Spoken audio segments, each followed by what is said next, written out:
Bonjour, dans cette capsule vidéo nous allons voir la notion de quantité de mouvement. On verra que cette grandeur va nous servir dans quelques exemples, quelques applications comme le tir ou les collisions élastiques. La quantité de mouvement est une grandeur vectorielle, c'est le produit de la masse d'un système par son vecteur vitesse. Alors, prenons comme exemple une voiture et un vélo, hein. Si on suppose que ces deux véhicules ont la même vitesse, le vecteur quantité de mouvement de la voiture sera beaucoup plus grand que celui du vélo. Pourquoi? Parce que la voiture est beaucoup plus lourde. Plaçons-nous maintenant dans un système pseudo-isolé. Alors qu'est-ce qu'un système pseudo-isolé? C'est un système soumis à des forces qui se compensent. Si ces forces se compensent, donc la somme de ces forces sera égale au vecteur nul. En reprenant la seconde loi de Newton, on sait aussi que la somme des forces extérieures au système est égale à la masse du système fois son vecteur accélération. L'accélération, c'est la dérivée de la vitesse par rapport au temps. On peut inclure la masse m dans la dérivée parce que c'est une constante. Et on retrouve m fois v qui correspond au vecteur quantité de mouvement. On montre donc, dans ce cas du système pseudo-isolé, que la dérivée de la quantité de mouvement par rapport au temps est égale au vecteur nul. Ce qui implique qu'au cours du temps, que le vecteur quantité de mouvement est égal à une constante. On dit alors, dans ce cas, que la quantité de mouvement du système se conserve au cours du temps. On va montrer cette conservation avec quelques exemples. Ici, donc, on a deux mobiles attachés l'un à l'autre, qui sont compressés l'un contre l'autre. Et on fait briller une ficelle qui retient ces deux mobiles, et ils vont s'écarter les uns, enfin plutôt l'un de l'autre. On peut pointer la trajectoire de l'un et celle de l'autre au cours du temps. Alors ces deux mobiles sont sur une table à coussin d'air, donc il n'y a pas de frottement. Ils ne sont soumis qu'à leur propre poids et à la réaction du support, qui sont toutes les deux des forces verticales. Le poids est dirigé vers le bas, la réaction du support est dirigée vers le haut. Ces forces se compensent. Le système constitué des deux mobiles peut être considéré comme un système pseudo-isolé. Alors voici la trajectoire de ces deux mobiles. On peut considérer que le mouvement dans les deux cas est rectiligne et uniforme. Grâce au logiciel, on peut mesurer la vitesse au cours du temps des deux mobiles, V1 ici, V2. On peut aussi tracer leurs vecteurs vitesse respectifs. On voit que ces vecteurs vitesse sont de même direction mais de sens opposé. Celui de gauche a une norme plus faible que celui de droite. Pourquoi? Parce que le mobile de gauche est tout simplement plus lourd que le mobile de droite. Alors avant l'éclatement des deux mobiles, ces mobiles sont au repos. Leurs quantités de mouvement respectives sont égales au vecteur nul, donc la quantité de mouvement globale du système est aussi égale au vecteur nul. Après l'éclatement, on peut calculer, connaissant la masse et la vitesse de chaque mobile, leur quantité de mouvement respective. Et on s'aperçoit que les deux quantités de mouvement sont égales en norme.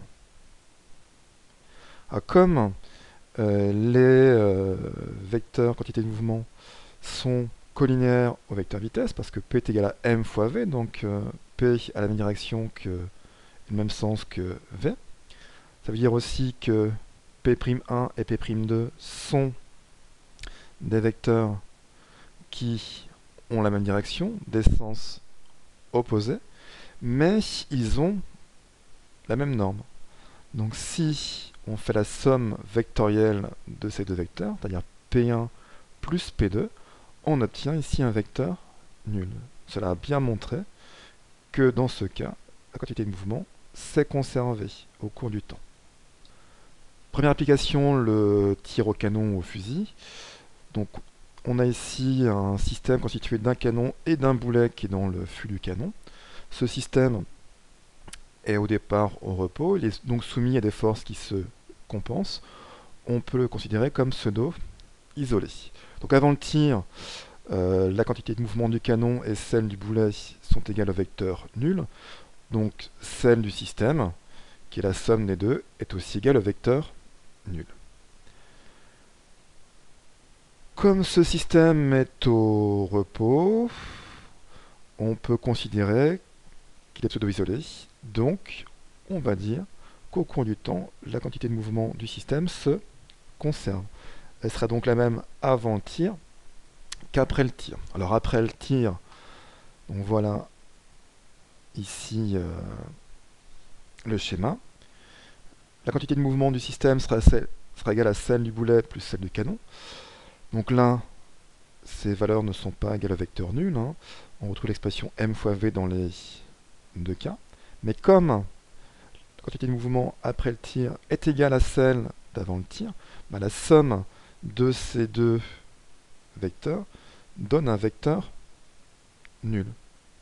On en tire que m canon fois v canon est égal à moins m boulet fois v boulet. Ça montre quoi ça? Que le vecteur quantité de mouvement du canon a la même direction, la même norme que celui du boulet, mais en sens inverse. Ce qui prouve que lors du tir, on va bien avoir le canon qui recule. Ensuite, on peut calculer une des grandeurs de l'expression vectorielle. Hein. On passe à une relation ici numérique. On écrit simplement, comme je l'ai dit auparavant, que les deux normes sont égales. C'est pour ça que le moins qui est ici disparaît. Dans relation vectorielle, ce n'est pas le cas ici. Et après, on peut exprimer par exemple la vitesse du canon par rapport aux trois autres grandeurs. Autre application, la fusée. On suppose qu'une fusée est dans l'espace, loin des astres. Elle n'est donc soumise à aucune force. Donc on a un système isolé dans lequel on pourra appliquer la conservation de la quantité de mouvement. On va considérer deux instants. L'instant t pour lequel on a une fusée qui a une vitesse v1 et un instant t plus delta t, celui-ci. La fusée a maintenant une vitesse v'1 et pendant la durée delta t, il y a des gaz qui ont été éjectés. Ces gaz ont une vitesse v2. La masse de ces gaz sera notée delta m. Donc la fusée sera donc moins lourde. Et sa masse sera égale à m moins delta m. On peut appliquer la conservation de la quantité de mouvement pendant la durée delta t. Avant, en tout cas à l'instant t, la quantité de mouvement de la fusée vaut m fois v1. À l'instant t plus delta t, le système se décompose en deux parties, la fusée et les gaz. La quantité de mouvement de la fusée vaut m moins delta m fois v'1, donc ça c'est la masse de la fusée à l'instant delta, enfin t plus delta t, plus la quantité de mouvement des gaz. C'est ce qu'on voit ici, hein, à l'instant t plus delta t. Maintenant, si on écrit une relation entre les normes de ces vecteurs, bah, la norme de m fois v, dans la quantité de mouvement à l'instant t, est égale à la norme de la quantité de mouvement de la fusée à l'instant t plus delta t, à laquelle on retranche la norme de la quantité de mouvement des gaz. D'où le plus qui se transforme ici en moins. Alors pareil, hein, là on a une relation vectorielle, ce qui n'est pas le cas ici. Là on a une relation entre les normes des deux vecteurs quantité de mouvement avant et après. Ensuite, on peut, avec différentes transpositions, exprimer la variation de la vitesse en fonction du reste ici. Alors le calcul qui va suivre est un petit peu hors programme, mais il explique un petit peu la propulsion de la fusée. Alors on définit le débit massique comme étant la quantité de gaz émise par seconde, donc c'est delta m sur delta t. Donc la variation de masse est bien égale au débit fois une durée. Hein. La variation de vitesse qu'on a vu précédemment, on va la noter delta v. Donc je remplace V'1 moins V1 par delta V. Je remplace delta M par D fois delta T. Je transpose le delta T à gauche, donc il passe au dénominateur.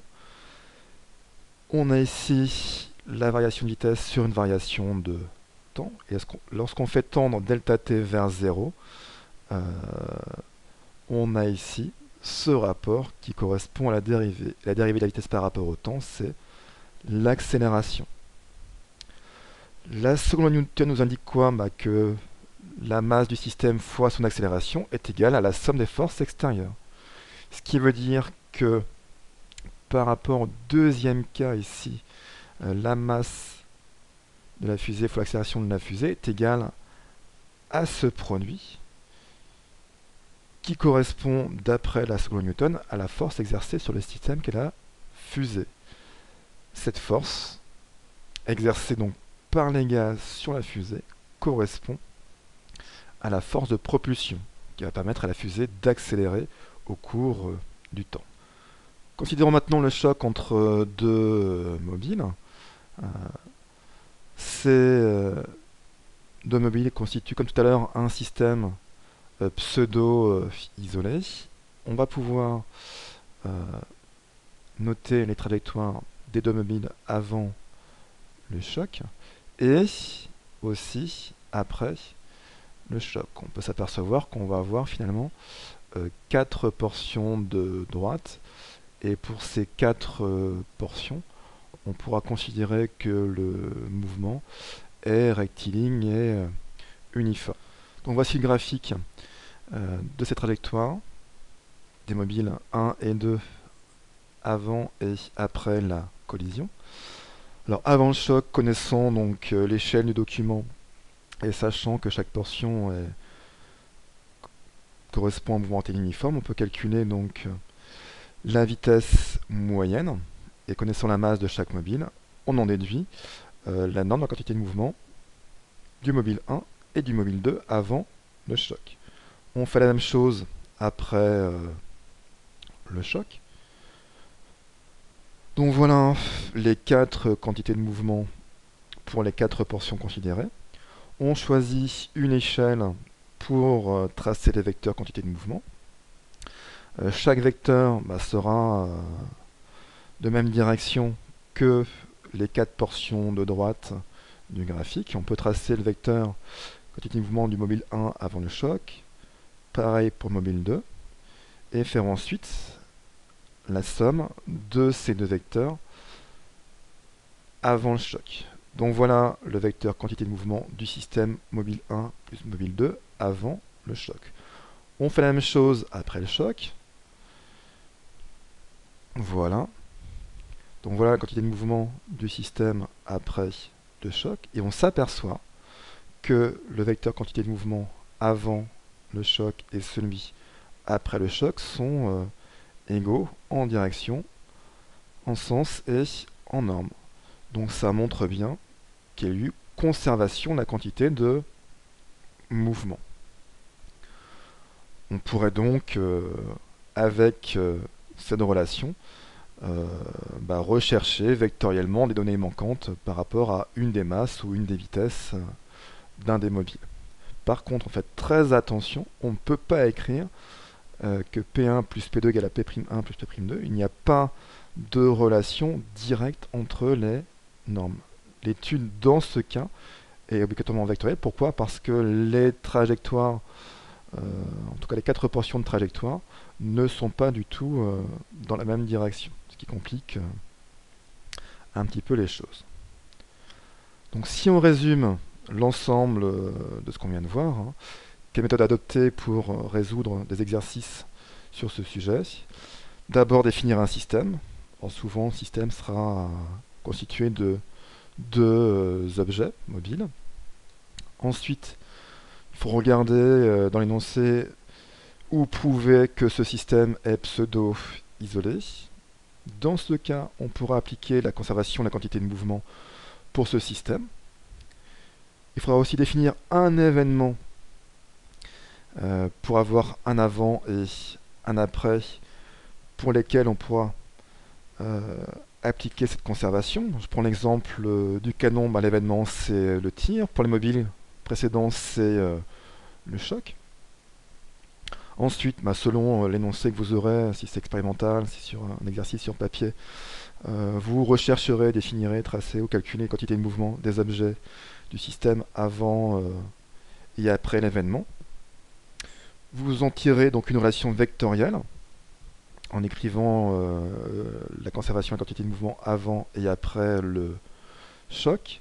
Après, vous pourrez peut-être en déduire une relation entre différentes grandeurs, masse et vitesse, en faisant très attention aux signes. Et après, c'est du classique, hein. On isole la grandeur recherchée par rapport à celle connue et on effectue l'application numérique. Merci de m'avoir écouté et à vous maintenant.